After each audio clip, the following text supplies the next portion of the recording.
बिस्मिल्लाहिर्रहमानिर्रहीम। अस्सलाम वालेकुम स्टूडेंट्स। आज का हमारा टॉपिक है क्लास 9 फिजिक्स का chapter number 1 branches of physics. मतलब आज हम फिजिक्स की डिफरेंट ब्रांचेस को डिस्कस करेंगे। फिजिक्स की जो ब्रांचेस हैं जिनमें डिफरेंट डिफरेंट टाइप्स की आप चीज़ों को देखेंगे वो हैं फिजिक्स की ब्रांचेस। आपकी बुक में 9 ब्रांचेस मेंशन हैं जिनको हमने यहाँ पे लिख दिया। अब उसमें सबसे पहली और सबसे कॉमन जो आपकी ब्रांच है जिसको सबसे ज़्यादा पढ़ा जाता है वो है मैकेनिक्स।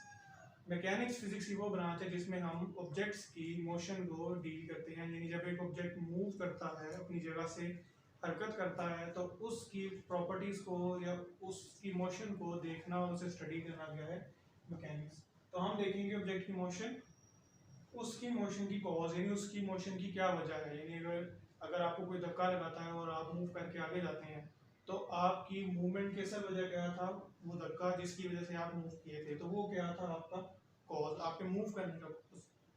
थर्ड नंबर पे है उसके इफेक्ट्स। यानी अगर एक ऑब्जेक्ट मूव कर रहा है तो मूव करने से उसके क्या असर पड़ सकता है, उस इफेक्ट्स को देखना। यानी अगर आपको किसी ने धक्का लगा और आप जाके किसी जगह पे लग गए, आप दरवाजे पे लग गए और आपको चोट लग गई, तो वो आपकी मूवमेंट का एक इफेक्ट होगा आपके सिर के ऊपर या जिस जगह पे भी आपको चोट लगेगी, वो होगा आपका इफेक्ट।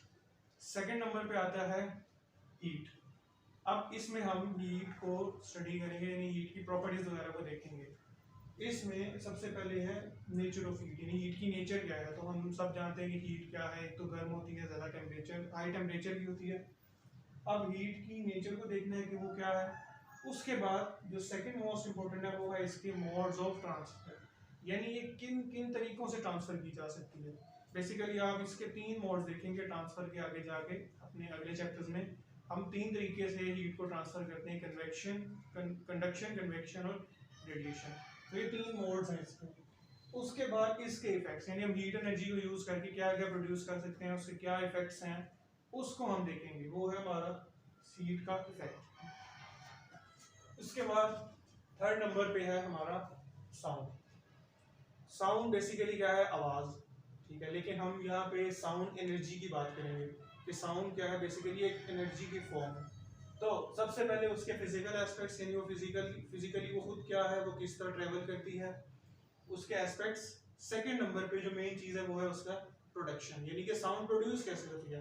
बेसिकली साउंड किसी भी चीज़ की वाइब्रेशन की वजह से प्रोड्यूस होती है। अगर हम बोलते हैं तो हमारे गले के वोकल कॉर्ड्स वाइब्रेट करते हैं जिसकी वजह से आवाज़ निकलती है। ये है इसकी प्रोडक्शन। उसके बाद थर्ड नंबर पे है हमारी प्रॉपर्टीज, यानी कि साउंड की प्रॉपर्टीज क्या क्या हैं। साउंड टेम्परेचर में बढ़ता है, कम हो जाता है, हम टेम्परेचर बढ़ाते हैं, कम करते हैं, प्रेशर को कम ज़्यादा करने से उस पर क्या फ़र्क पड़ता है, उस साउंड की क्या खसूसियात हैं, उन सबको देखेंगे। और उसके बाद फोर्थ नंबर पे आता है साउंड की एप्लीकेशंस, कि हम साउंड एनर्जी को प्रैक्टिकल लाइफ में कहाँ कहाँ यूज़ कर सकते हैं, वो इसकी एप्लीकेशन है। फोर्थ नंबर पे है हमारी लाइट, जिसको हम फिजिक्स की जुबान में क्या कहते हैं, ऑप्टिक्स। यानी जहाँ भी ऑप्टिक्स लिखा होगा उसका मतलब लाइट है। हालांकि बहुत से बच्चे इसको मिसकंसेप्शन के तौर पे लेते हैं और इसको लेंस समझ लेते हैं, क्योंकि जहाँ पे भी लेंसेज वगैरह की दुकान या कोई ऐसी जगह हो वहाँ पे ऑप्टिक्स लिखा होता है, लेकिन बेसिकली ऑप्टिक्स लाइट को डिस्क्राइब करता है। अब यहाँ पे हम लाइट के फिजिकल एस्पेक्ट्स को देखेंगे, फिजिकली लाइट क्या है और लाइट को कैसे यूज़ किया जा सकता है, फिजिकली उसका क्या इफेक्ट है दूसरी चीज़ों पे। उसके बाद लाइट की प्रॉपर्टीज़, लाइट कौन कौन सी प्रॉपर्टीज शो करती हैं, जिनमें एक कॉमन प्रॉपर्टी आप लोगों ने शायद प्रैक्टिकली देखी और वो है रिफ्लेक्शन। अगर आप लेज़र लाइट को किसी भी मिरर के ऊपर आप पॉइंट करेंगे तो वो रिफ्लेक्ट होकर उसी पॉइंट पे जाएगी जहाँ पे आपने मिरर में पॉइंट की थी। उसके बाद है इसकी वर्किंग, यानी लाइट किस तरह से वर्क करती है, आप उसको जिस तरह यूज़ कर रहे हैं उसका आगे से काम क्या है। लास्ट नंबर पे आता है लाइट का यूज इन ऑप्टिकल इंस्ट्रूमेंट्स, यानी हमारी माइक्रोस्कोप, टेलीस्कोप वगैरह में सब में लाइट यूज होती है। इवन के अगर किसी ने ग्लासेस भी लगाए हैं तो वहाँ पे उसमें भी हम लाइट को ही यूज कर रहे हैं अपने ऑब्जेक्ट को फोकस करके देखने के लिए। तो ये सारे के सारे ऑप्टिकल इंस्ट्रूमेंट्स हैं जिसमें हम लाइट को यूज कर रहे हैं। और ऑप्टिकल हम इंस्ट्रूमेंट इसीलिए कहते हैं क्योंकि ऑप्टिक्स का वर्ड ही इससे एसोसिएटेड है, लाइट से। फिफ्थ नंबर पे है हमारी इलेक्ट्रिसिटी एंड मैग्नेटिज्म। ये बेसिकली दो पार्ट्स हैं जिनको इकट्ठा करके हमने एक ब्रांच बना दी है, इलेक्ट्रिसिटी एंड मैग्नेटिज्म। उसकी वजह यह है कि इलेक्ट्रिसिटी और मैग्नेटिज्म आपस में इंटरलिंक करती हैं, एक दूसरे से मिलती हैं। अब इस ब्रांच में बेसिकली क्या होगा, हम चार्जेस को स्टडी करेंगे दो तरह से। एक बार चार्जेस रेस्ट पे होंगे और दूसरी बार चार्जेस मूव करेंगे। जब चार्जेस रेस्ट पे होंगे तो डिफरेंट प्रॉपर्टीज शो करेंगे, डिफरेंट तरीके से बिहेव करेंगे। जब चार्जेस मूवमेंट स्टार्ट कर देंगे, मोशन में आ जाएंगे, तो उसे हम करंट कहते हैं। वो डिफरेंट प्रॉपर्टीज शो करेगा और आपको डिफरेंट बिहेवियर शो करेगा। अब इन चार्जेस का इफेक्ट क्या है हम वो देखेंगे। इलेक्ट्रिक करंट का इफेक्ट क्या है, इन सब चीज़ों का जो इफेक्ट प्रैक्टिकल लाइफ पे पड़ रहा है, प्रैक्टिकल चीज़ों पे पड़ता है, हम उसको देखेंगे। अब जब चार्जेस मूव कर रहे हैं तो उसका रिलेशनशिप बनता है मैग्नेटिज्म के साथ। मैग्नेटिज्म अभी तक तो हमने यही देखा है कि मैग्नेट्स के थ्रू हम मैग्नेटिज्म की बात करते हैं, लेकिन जब आप फिजिक्स में आएंगे तो आपको पता लगेगा कि चार्जेस या फिर इलेक्ट्रिसिटी मैग्नेटिज्म से कनेक्टेड है बेसिकली। तो इनका आपस में रिलेशनशिप भी बनेगा, इसलिए हमने इन दोनों को इकट्ठा करके एक ही ब्रांच बना दी है, इलेक्ट्रिसिटी एंड मैग्नेटिज्म। फिर 6 नंबर पे हमारी है एटॉमिक फिजिक्स, जिसमें हम बेसिकली क्या करेंगे, एटम्स को डील करेंगे। एटम्स क्या है, स्मॉलेस्ट क्वांटिटी या सबसे स्मॉलेस्ट चीज जिसको हम अभी तक यूनिवर्स में देख पाए हैं। अब इसमें हम देखेंगे स्ट्रक्चर ऑफ एटम और properties of atom.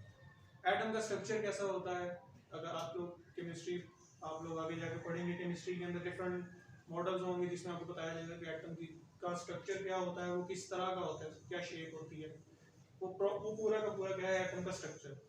Second number पे एटम की प्रॉपर्टीज, क्योंकि नेचर में डिफरेंट एलिमेंट्स हैं, डिफरेंट एटम्स हैं, सबकी अपनी अपनी प्रॉपर्टीज हैं, हर तरह का एटम डिफरेंट तरीके से बिहेव करते हैं। तो ये दो चीज़ें हैं एटम की प्रॉपर्टीज, और इनकी जो स्टडी होगी उस फिजिक्स की ब्रांच को हम कहेंगे एटॉमिक फिजिक्स। तो इसके बाद 7वें नंबर पे आती है हमारे पास न्यूक्लियर फिजिक्स। न्यूक्लियर फिजिक्स क्या है, वो ब्रांच जिसमें हम स्टडी करेंगे properties and behaviour of nuclear. Nuclear का वर्ड हमने बनाया है न्यूक्लियस के लिए, यानी कि एटम के सेंटर में न्यूक्लियस होता है जिसके अंदर डिफरेंट पार्टिकल्स होते हैं। तो अब चूंकि हर एटम डिफरेंट तरीके से बिहेव करता है, तो फिर हर न्यूक्लियस भी डिफरेंट तरीके से बिहेव करेगा। तो उसके बिहेवियर को देखना, उसके बिहेवियर को जानना और उसकी प्रॉपर्टीज को देखना क्या है न्यूक्लियर फिजिक्स। और अब डिफरेंट डिफरेंट न्यूक्लियस जो है हमारे पास, उनमें पार्टिकल्स भी डिफरेंट तरीके से पाए जाएंगे। यानी न्यूक्लियस के अंदर डिफरेंट पार्टिकल्स पाए जाते हैं, उनकी तादाद भी चेंज कर सकती है, वेरी कर सकती है।